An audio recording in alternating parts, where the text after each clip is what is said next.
జీవితాన్ని ఎలా మార్చుకోవాలి? లైఫ్ చేంజ్ అవ్వాలంటే కాలం ఎన్నో పరీక్షలు పెడుతూ ఉంటుంది. చెక్కు చెదరని ధైర్యంతో, దేవుడి మీద నమ్మకంతో వాటిని ఎదుర్కోవాలి.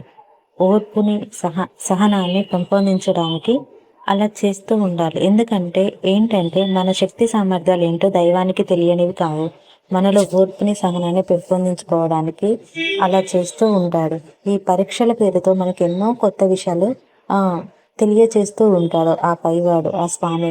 చెడు జరుగుతూ ఉంటే దక్షత మనకి ఏదైనా చెడు జరుగుతూ ఉంటే మనకు ఒక పక్క నుంచి ఊరికే చేతులు కట్టుకొని ఉండిపోకూడదు. అలా ఉంటే దైవం మెచ్చదనే విషయం మహాభారతంలో సారపు ధర్మము విమల సత్యము అన్న పద్యంలో చదువుకున్నాం.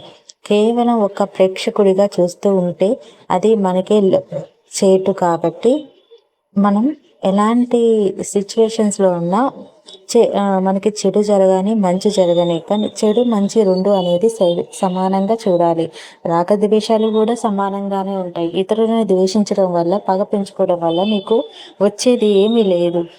ఏదో సాధించాలి, ఏదో బ్రతకాలి, ఏదో జీవిస్తున్నాం అన్నదానికన్నా ఈరోజు మనం ఏం సాధించాం, ఎలా బ్రతకాం, ఇతరులకి ఎలా సహాయం చేసాం, మన అమ్మా నాన్నకి ఎంత గొప్పగా పైకి తీసుకొచ్చాం అనేది లైఫ్ చేంజ్ అవ్వాలంటే ముందుగా ఇవి.